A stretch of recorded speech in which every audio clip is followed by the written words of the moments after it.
Patrick, vous êtes médecin de l'équipe de France de chasse sous-marine. Existe-t-il des conditions nécessaires à la pratique de ce sport? Peut-on dire que ce sport est réservé à une certaine catégorie de gens, de jeunes, ou pouvez-vous nous parler de ce sujet? La pêche sous-marine est une merveilleuse discipline du corps et de l'esprit. Dans ce sport, il faut absolument arriver à dissocier le corps de l'esprit. Il faut que le corps s'efface, se fasse oublier, afin de laisser s'exprimer l'instinct de la chasse. Il faut que le chasseur se fonde dans l'élément afin de mieux approcher, de mieux surprendre le poisson, ce qui sous-entend une aisance aquatique et une très bonne maîtrise de l'apnée. Cette aisance n'est possible qu'à deux conditions. D'abord, la condition physique, c'est-à-dire absence de contre-indication médicale et une visite annuelle par un médecin de plongée est recommandée chaque année. La deuxième condition, la plus importante à mon avis, est l'entraînement. Il faut être en forme, il faut avoir envie de chasser, c'est un gage de sécurité. Dans le cas contraire, il vaut mieux attendre que l'envie vienne avant de se mettre à l'eau. Il faut s'entraîner à nager afin d'éviter les crampes. Il faut entraîner également ses trompes de stache, et la béance tubaire est recommandée, et ce qui permet d'avoir une descente plus rapide. Et surtout et enfin, il faut s'entraîner à l'apnée pour avoir une meilleure connaissance de soi et de son propre point de rupture de l'apnée. Quels sont les dangers de la pratique de ce sport? Chacun de nous est différent. Aucun examen médical seul ne peut prévenir la syncope d'un sujet. C'est à chacun de s'étudier, de se connaître, de respecter les signes avant-coureurs de la limite de l'apnée, comme par exemple un mouvement respiratoire dans le masque ou une contraction du diaphragme. Il faut alors remonter quoi qu'il arrive. Et aucun poisson ne vaut de mettre sa vie en péril, même en compétition. C'est pourquoi je pense qu'il faut chasser à deux, surtout les jeunes qui sont inexpérimentés, qui se connaissent mal et tentent parfois des exploits. Il ne faut pas pratiquer non plus l'hyperventilation forcée qui accroît les risques de syncope par abaissement du taux de CO2 sanguin. Le signal respiratoire est repoussé et le manque d'oxygène va intervenir le premier, provoquant la perte de connaissance. Il existe de nombreux programmes d'entraînement à l'apnée que l'on peut pratiquer aussi bien en mer qu'à terre ou en piscine. À mon avis, 2 séances d'entraînement minimum par semaine sont nécessaires si l'on veut progresser, alors qu'une seule séance par semaine permet seulement d'entretenir une forme de base. Et cette volonté de vouloir toujours descendre plus profond? Actuellement, les chasseurs français sont parmi les plus profonds du monde. Ils évoluent à près de 40 mètres pendant plusieurs heures. C'est très impressionnant. Pour certains, la profondeur est même une drogue. Plus on va bas, plus on a envie d'aller profond. Et évidemment, il y a des risques. Ces risques sont essentiellement à la remontée. Le risque de syncope, il est omniprésent bien sûr, mais s'y ajoutent de nos jours les risques d'accidents de décompression par accumulation de gaz dissous dans le sang. Les accidents sont rares. Ils touchent surtout les très bons chasseurs, ceux qui pêchent très profond pendant plusieurs heures et sur plusieurs journées consécutives. Les progrès du matériel et des techniques de l'apnée permettent d'aller toujours plus bas. Les sensations sont fantastiques, sensations de calme, sensations de liberté, sensations d'absolu.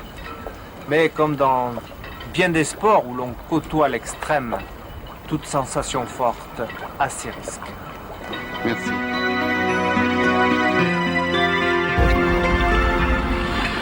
Bon, aujourd'hui nous sommes au Frioul, à la calanque d'Ancrine, un petit peu à l'abri, on a choisi un coin qui est magnifique. On va essayer d'attraper quelques poissons. Le courant est en train de tourner, ça devrait être pas mal. Ça devrait être pas mal. Bon, j'ai mis une combinaison de 5 mm et demi parce que finalement à cette époque-ci, la température est relativement bonne. Ça devrait aller. Alors je pense que derrière la pointe, là, il devrait y avoir un bon petit courant. Alors, avec un petit peu de chance, je dois pouvoir trouver quelques sards.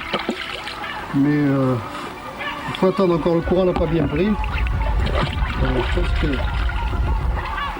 il va falloir chercher pas mal quand même. L'eau est assez claire. Ça devrait aller. Si le soleil sort, et que les dieux de la mer sont avec nous, on va pouvoir tirer quelques beaux poissons. Bon ben là, comme on va chercher du sard, un petit peu que l'eau est relativement claire, je prends quand même une arbalète de 90 cm, une arbalète standard, tout ce qu'il y a de plus standard, avec une flèche de 1m30, c'est suffisant pour tirer quelques jolis sards en pleine eau et éventuellement à trou. En prenant l'arbalète comme ceci, on arrive à faire des tirs quand même relativement précis. Je pense que c'est l'amalgame le plus convenable pour cette eau quand même. Alors, je vais faire un petit tour, je vais aller jusqu'à la pointe, on va voir un petit peu ce que ça donne.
Une très belle rose de mer là.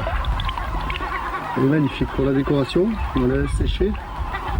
Très très jolie ça. Ça fait exactement comme la rose des sables. Ça pousse par-dessus un caillou comme ça là. Et c'est les différents courants qui arrivent à strier les lamelles qui ont des formes quelquefois assez jolies. Quel type de combinaison que tu as? Bon, d'abord il y a deux conditions qu'il faut connaître. C'est la température de l'eau. Si elle est vraiment très froide, on met une combinaison au minimum de 7 mm. Si elle est un peu moins froide, bon, à ce moment-là, on met, comme c'est le cas aujourd'hui, une combinaison de 5 mm, mais de préférence avec du néoprène refondu. On entend parfaitement le bruit du néoprène refondu par rapport au nylon qui ne fait pas du tout le même bruit. L'avantage du néoprène refondu, c'est que c'est un néoprène cellulaire qui colle parfaitement à la peau et que ça fait exactement comme une deuxième peau, et ce qui donne une chaleur extraordinaire au corps, pour éviter justement la déperdition de calories qu'on va avoir du fait qu'on est immergé dans une eau qui est, qui est quand même relativement froide. Là actuellement c'est une 6 mm, il n'y a pas grand chose à dire, si ce n'est qu'on a un renfort pour le chargement du fusil, on a un petit renfort ici pour bien soutenir la sous-cutale pour éviter qu'il y ait des entrées d'eau. La sous-tutelle, là, bon, on a mis au point un nouveau système là, qui est, ma foi, pas mal, qui permet vraiment d'étanchéifier le tout entre le haut et le bas, évidemment. Voilà. Pour la combinaison.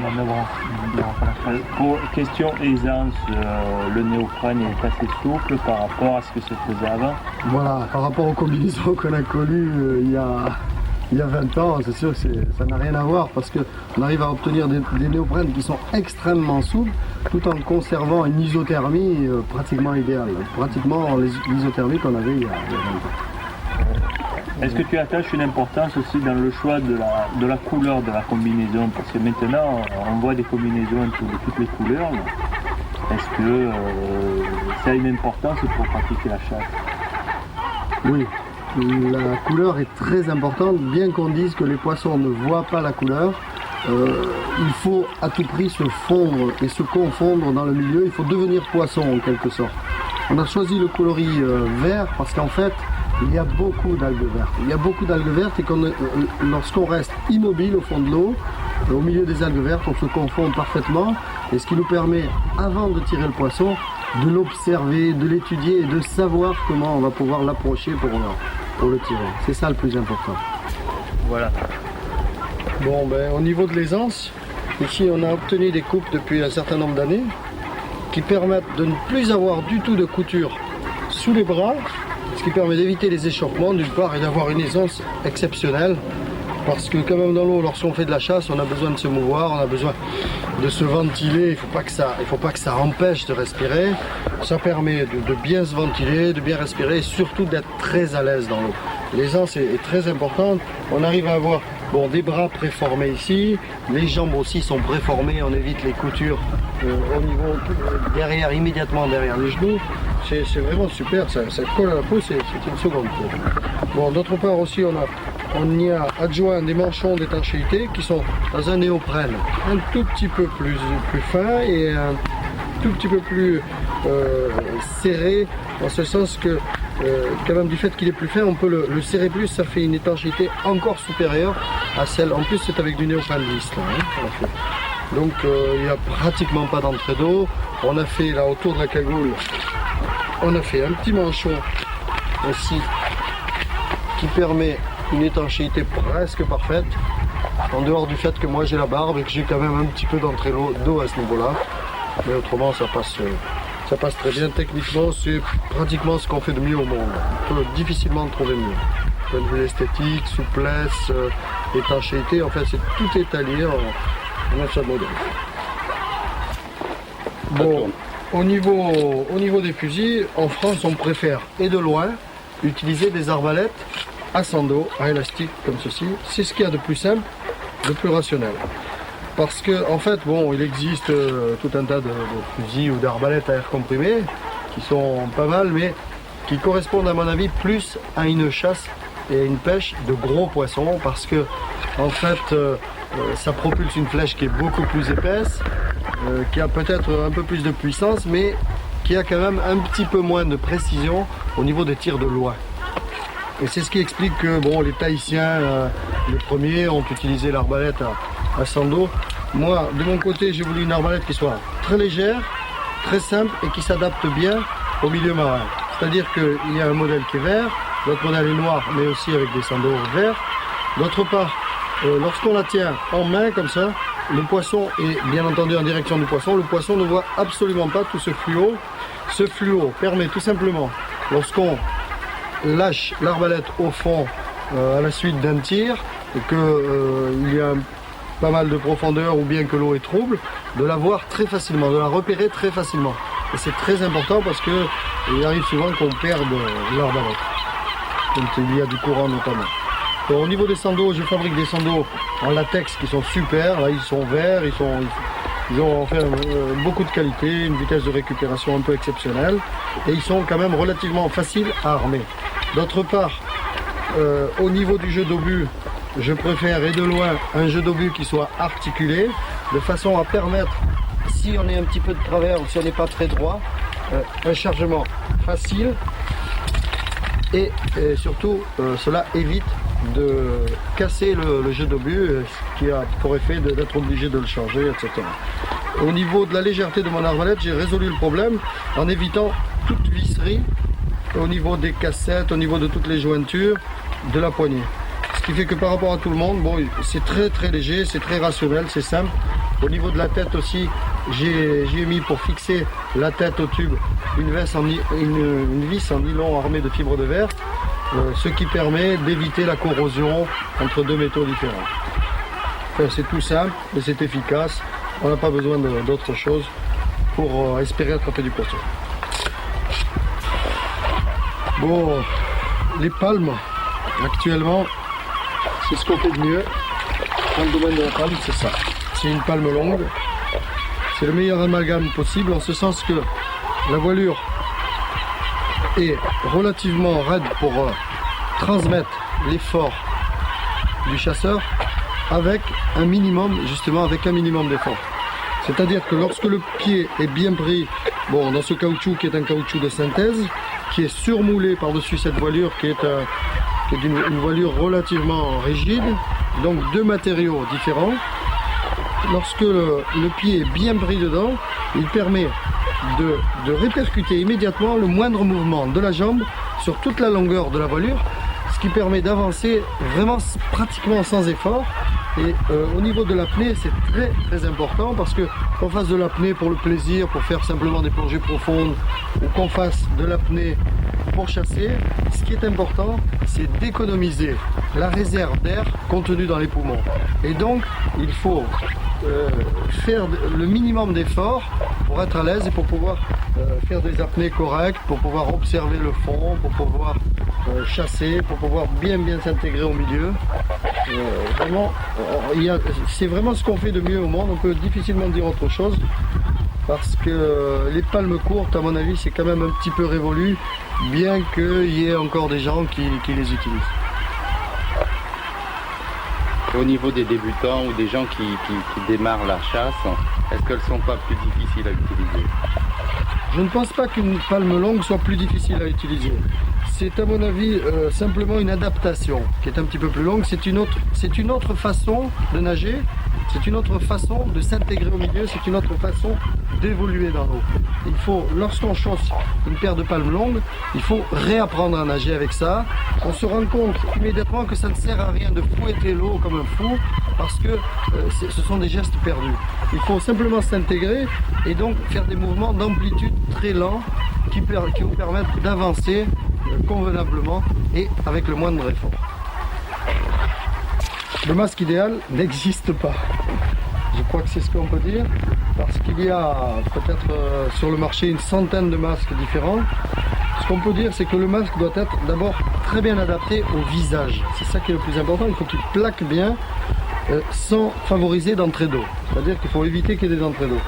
D'autre part, après, plusieurs critères entrent en jeu, c'est-à-dire que ce dont on a besoin surtout, c'est d'un masque à travers lequel on ait un maximum de champ de vision pour pouvoir voir ce que l'on recherche, c'est-à-dire où les poissons, ou simplement observer ou rechercher autre chose.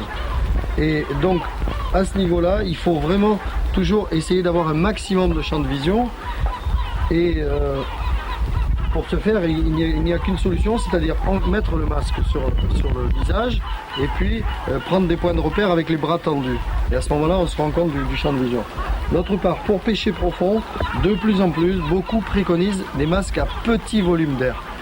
Et là, alors, les masques à petit volume d'air sont très bien, parce que plus on descend et plus on est obligé de compenser l'air qui est contenu dans le masque par une expiration à l'intérieur du masque. Et donc, plus le volume d'air est restreint et plus on conserve son air dans les poumons.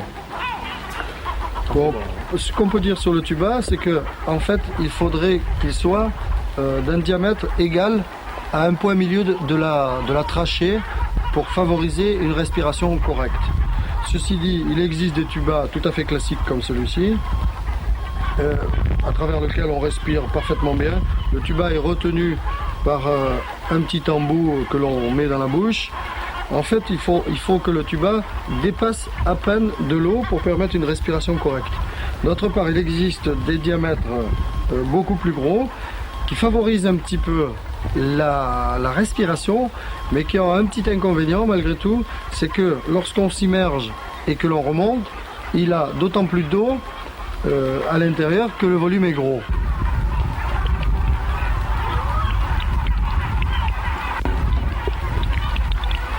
Venir à la pêche avec moi, hein?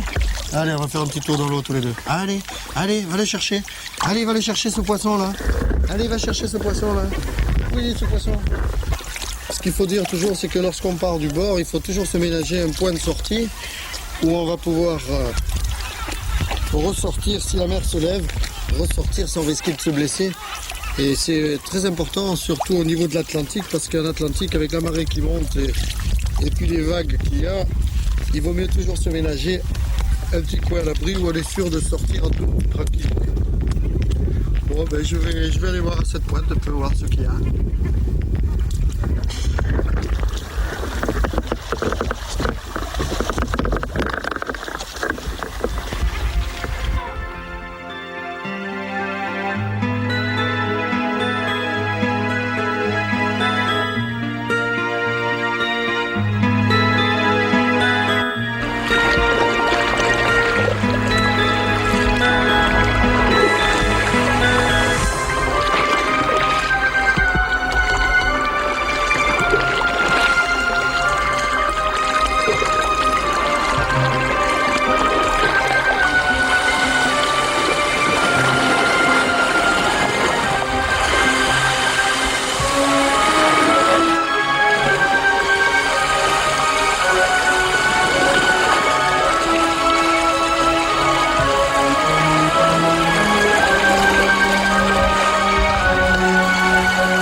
Comme il en avait l'habitude, depuis 6 mois que nous préparions ce film, Titou me téléphonait régulièrement à Nice pour me tenir au courant de l'état de la mer et des rassemblements de poissons à Marseille.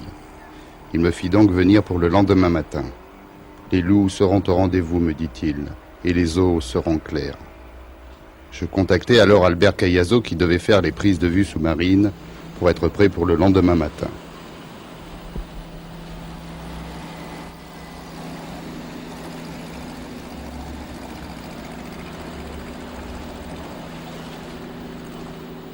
En arrivant à Marseille, le vent s'était levé. J'étais inquiet car je pensais que nous allions passer une journée en mer pour rien. Sur les lieux de pêche, Titou scrute le fond à la recherche des compagnes de loups qui viennent l'hiver ici au bord de l'eau pour se reproduire. Les rassemblements sont peu fréquents et ponctuels.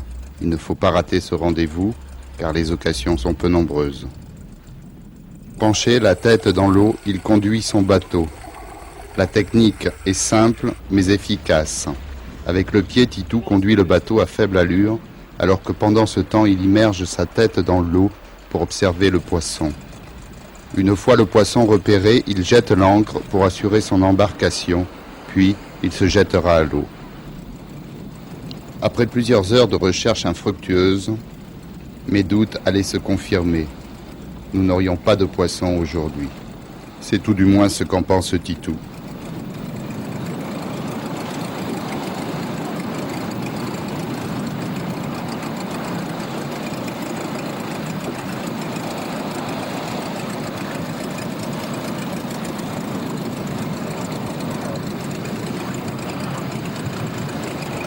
Alors ? Pas de poisson. Pourtant, le courant est bon. Pas un seul poisson. Pas un seul. Vas-y, t'as qu'à rouler, tu fais rouler le bateau là. C'est bon.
Nous changions sans cesse de lieu de pêche.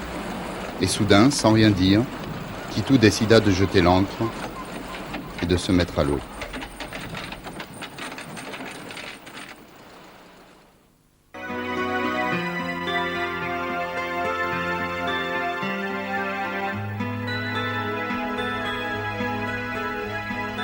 Nous étions à quelques mètres du bord, dans 2 à 3 mètres d'eau, pas plus. Et soudain, on vit le premier loup. J'étais rassuré et j'étais convaincu que seul un expert comme Titou pouvait savoir la veille ce qui se passerait le lendemain matin.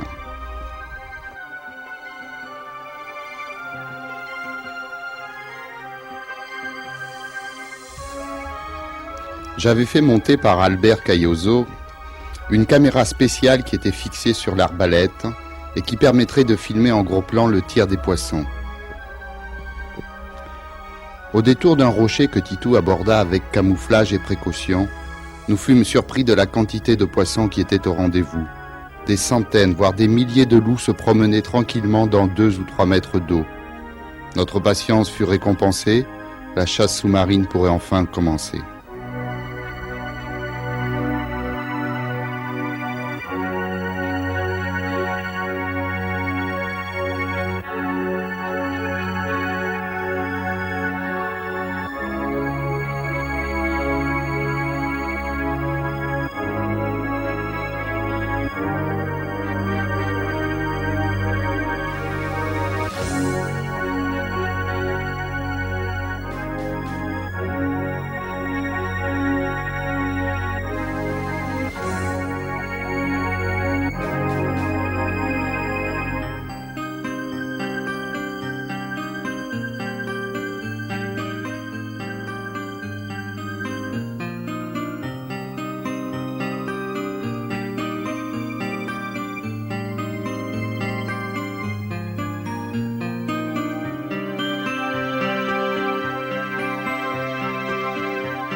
Pour faire ressortir avec plus d'émotion ces scènes de chasse inoubliables, nous avons monté les images au ralenti. Regardez, c'est tout simplement superbe.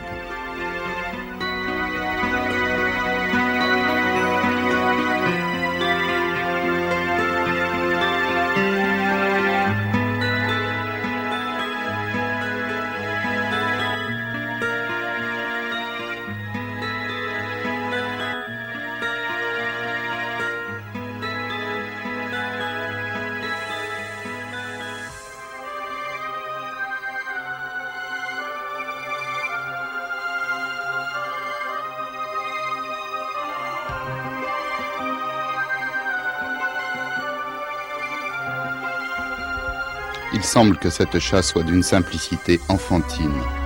Et pourtant, le secret semble résider dans la connaissance du milieu marin, la connaissance du poisson, dans la connaissance de ses habitudes et vraisemblablement dans la connaissance de ses migrations.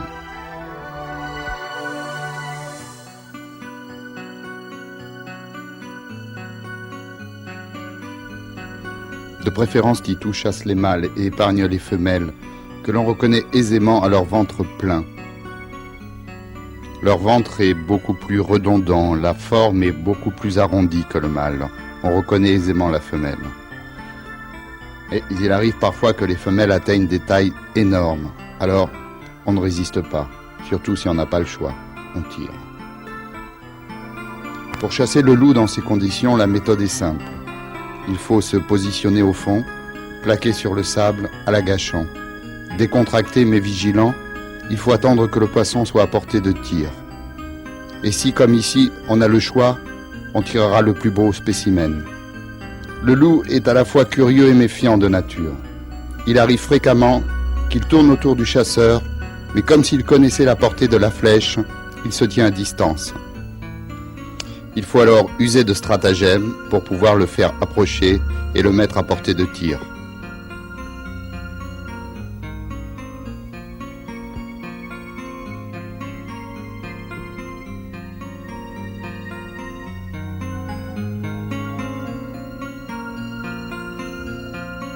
Voilà, nous sommes en position d'agachon. Le chasseur peut par exemple, pour attirer la curiosité du poisson, tapoter avec la crosse du fusil un caillou, ou bien gratter avec ses doigts le fond du sable, ou bien faire 2-3 bulles. Le poisson tourne et le poisson est tiré.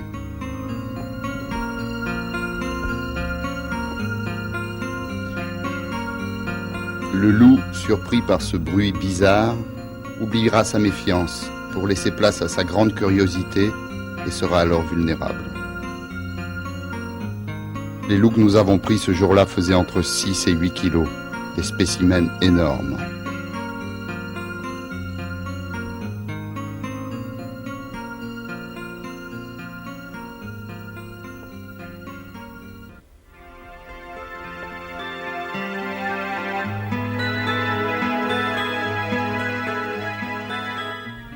Après vous avoir montré ces images filmées par la caméra qui était fixée sur l'arbalète, nous allons vous montrer une séquence complète de tir au loup à l'agachon. Regardez, c'est merveilleux, c'est superbe.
Changement de décor. Destination, la côte basque. La côte basque rocheuse s'étend sur près de 30 km entre la barre de l'Adour et la frontière espagnole. Dans cette partie méridionale de ce que l'on nomme la Côte d'Argent, les plages laissent de temps à autre la roche s'exprimer. Sous forme d'écueils, de brisants et de pierres immergées au large, elle offre alors quelques sites intéressants aux plongeurs et aux chasseurs. Avec quelques bons amis comme Philippe Lesca, champion de France 1990, Christian Duroty, Alain Laborde, nous retrouvons Jean-Baptiste Esclapé pour une démonstration de chasse à trous en Atlantique. Les sites de chasse sélectionnés sont les roches du Briquet, situées à l'ouest de Saint-Jean-de-Luz, environ 2000 au large. La profondeur varie de 4 à 12 mètres. Une houle importante et une mer peu claire n'ont pas découragé nos caméramans sous-marins, José Madrazo et Jean-Claude Nicolas. C'est par temps calme et à marée basse de préférence que l'on rencontre les sards et que l'on peut pratiquer la chasse à trous.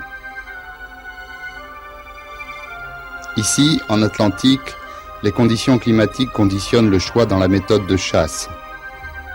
Par mer forte, par exemple, on chassera plutôt en pleine eau, à l'agachon.